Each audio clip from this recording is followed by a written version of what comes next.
তুমি কি আমার প্রিয়তমা হবে? টালিউড অভিনেত্রী ইথিকা পাল প্রিয়তমা এবং কিশোরী এই দুই সিনেমার মাধ্যমে যিনি দর্শকের মন জয় করে অভিনয়ে নিজের শক্ত অবস্থান তৈরি করেছেন। এবার সেই পরিচিত ইমেজ থেকে বেরিয়ে সম্পূর্ণ নতুন চ্যালেঞ্জ নিয়ে পর্দায় হাজির হতে চলেছেন এই অভিনেত্রী।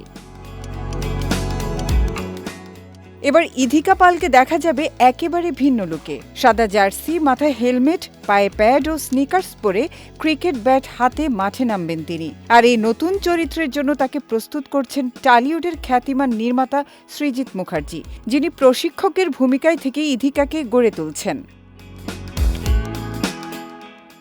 পরিচালক সৃজিত মুখার্জির তত্ত্বাবধানে হাতে কলমে ক্রিকেটের প্রশিক্ষণ নিচ্ছেন ইথিকা পাল।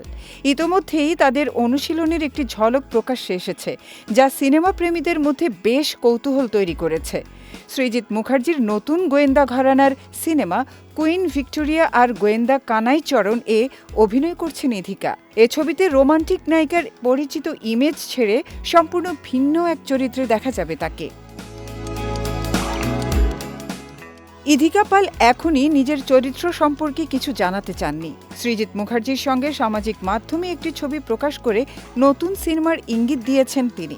এরপর থেকে ছবিটি নিয়ে দর্শকদের আগ্রহ বেড়েছে। রাজর্ষি দাস ভৌমিকের কালাপানির দিশা গল্প অবলম্বনে নির্মিত হচ্ছে এই গোয়েন্দা সিনেমা। এতে জনপ্রিয় গোয়েন্দা চরিত্র কানাইচরণ এর ভূমিকায় অভিনয় করছেন যিশু সেনগুপ্ত।